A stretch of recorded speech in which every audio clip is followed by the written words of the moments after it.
Benalla, c'est Marouane. Vous croyez qu'Éric Zemmour serait content d'apprendre qu'il a changé de prénom? Non, mais si je parle de Zemmour, je pense qu'il va... Eh ben on y va. On va parler de Zemmour.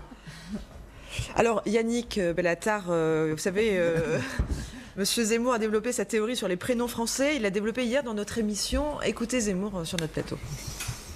Je trouve beaucoup plus violent des gens qui donnent à leurs enfants, parce que ce n'est pas elle que j'accuse en l'occurrence, ce sont ses parents, comme j'ai fait à Rachida Dati, ce n'est pas sa fille évidemment que j'accuse, ce sont les parents, qui donnent à des enfants des prénoms qui sont étrangers à l'histoire de France, alors qu'ils veulent que leurs enfants vivent en France. Pour vivre en France, il faut s'assimiler à l'histoire de France, à la culture française. Les prénoms font partie de la culture française, de l'histoire de France. Non, mais... Et attendez, et ce qui est beaucoup plus violent, c'est que les générations précédentes, mes parents, mes grands-parents, ceux d'avant, les immigrés polonais, italiens, eux, ils ont donné des prénoms français. Ils se sont imposés cette règle. Des prénoms catholiques aussi, les Italiens. Oui, des prénoms étaient catholiques. Et alors, moi, j'étais pas catholique. Oui, mais donc c'était une règle qu'on s'imposait. Alors eux, c'est des sous-hommes. Ils ont aucun droit.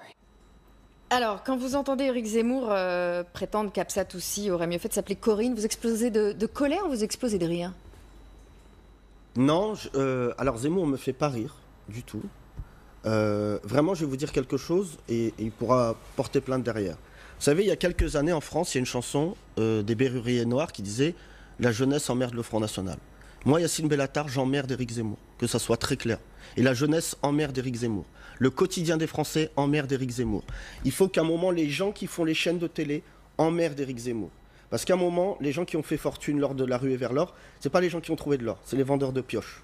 Et donc aujourd'hui, la réalité, c'est ça interroge notre système médiatique. C'est-à-dire qu'aujourd'hui, j'ai beaucoup de tendresse pour Thierry Ardisson. Je pense qu'il a bien fait de le recadrer et de monter son émission. Si l'émission qui est passée dimanche n'avait pas été montée, je pense qu'on aurait entendu quelque chose, digne, pardon de vous dire ça, mais très certainement des pires heures de l'histoire de ce pays. C'est-à-dire que quand on finit par reprocher à quelqu'un sa culture et sa religion, ça rappelle une histoire de France qui est totalement inadmissible. Pour aller plus loin, je vais vous dire quelque chose. Moi, je suis plus français que la norme.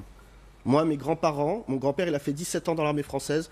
Mes oncles sont morts en captivité en Allemagne. Quand les grands-parents d'Éric Zemmour devaient être en train de boire un jus d'orange du côté de Montreuil. Il n'est pas français. C'est lui qui n'est pas français. Et aujourd'hui, vous recevez des gens, à longueur de temps, qui sont en psychanalyse permanente sur c'est quoi être français pour eux. Éric Zemmour, Finkielkraut, c'est eux qui ne comprennent pas le fait d'être français. Quand j'entends pire que ça, de dire que l'équipe de France, c'était chez vous.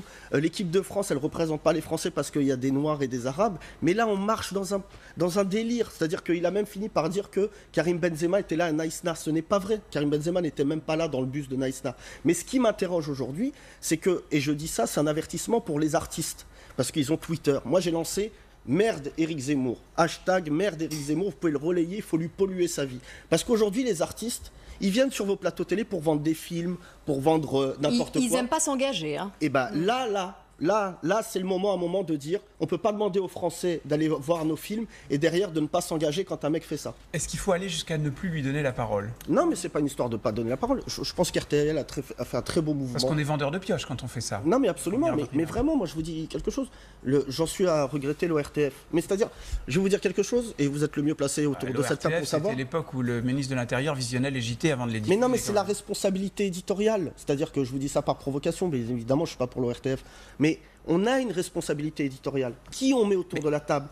Est-ce qu'il vaut mieux pas le laisser parler et essayer de contrer ses arguments pour essayer de montrer que ce qu'il dit n'est pas bien, n'est pas juste, mais il n'y a pas légal possible avec des gens qui mentent. C'est-à-dire qu'à un moment... Mais on peut lui mettre le nez dans ses mensonges. Mais non, mais vous voyez bien, moi, ce que je ne comprends pas, c'est que le panel d'Éric Zemmour, durant sa promotion, était plutôt large. Ça va des femmes aux musulmans, aux noirs. C'est-à-dire que l'homme qu'il est, à plus de 50 ans, est devenu ou sénile ou dangereux, ou les deux. Mais surtout, et je vous dis quelque chose parce que vous êtes bien placé, c'est-à-dire que moi, on passe notre temps à reprocher des choses à Cyril Hanouna. Je ne fais pas son émission, je ne la regarde pas, j'ai un avis là-dessus. Mais elle est où la violence dans la télé? Est-ce qu'elle est dans un mec qui gère une émission comme il le fait, avec plus ou moins de violence médiatique, ou les gens qui passent leur vie à inviter Éric Zemmour? Là, je vais me faire un... Non, mais on a aussi la liberté d'inviter qui on veut. Ces livres sont publiés, ils ne sont pas censurés, et ensuite... il tient Non, mais pas. Audrey, c'est pas parce que la télé marche pas qu'elle doit marcher sur la tête. Non, C'est-à-dire c'est pas la qu'aujourd'hui, question, maintenant- c'est la liberté de Mais parole et voilà, ensuite les de la éditeurs, mais vous contradiction. savez- Mais vous Et savez ensuite de la pertinemment contradiction. qu'on va plus aujourd'hui offrir une tribune à quelqu'un qui va Mais c'est créer pas offrir une tribune. un malaise. Mais je vais vous donner quelque chose. Et je ne serai pas invité dans son émission. Et je lui dis devant la caméra, ne m'invite pas à ton émission, mon ami. Qui a créé Éric Zemmour? Quelqu'un qui se prétend de gauche qui s'appelle Laurent Ruquier. D'accord? Donc aujourd'hui, Laurent Ruquier, il dit partout, non mais moi c'est mon erreur. C'est génial, on dirait Dr Frankenstein. C'est-à-dire il crée un monstre et derrière il dit, ah bah c'est horrible. Mais c'est bien parce que Laurent Ruquier, jamais Éric Zemmour il parle de lui. Éric Zemmour, il a une tribune aujourd'hui qui est peut-être l'une, et les chiffres parlent, l'une des plus importantes du monde médiatique français. Et derrière, et c'est pour ça que je vous dis aujourd'hui, les Français ne regardent plus la télé, mais ils ne la regardent pas pour des bonnes raisons, ils préfèrent aller sur Netflix, c'est parce que la télé française est violente, en permanente. Elle élimine, elle condamne, elle blâme, elle juge. Et la majorité des Français ne peut pas accepter, à un moment, moi je vous le dis, pourquoi je n'aime pas l'émission de Laurent Ruquier? Parce qu'à un moment, moi, Yacine Bellatar, quand je paye ma redevance télé, je ne la paye pas pour me faire insulter. C'est-à-dire que le service public aujourd'hui, il faut le réformer.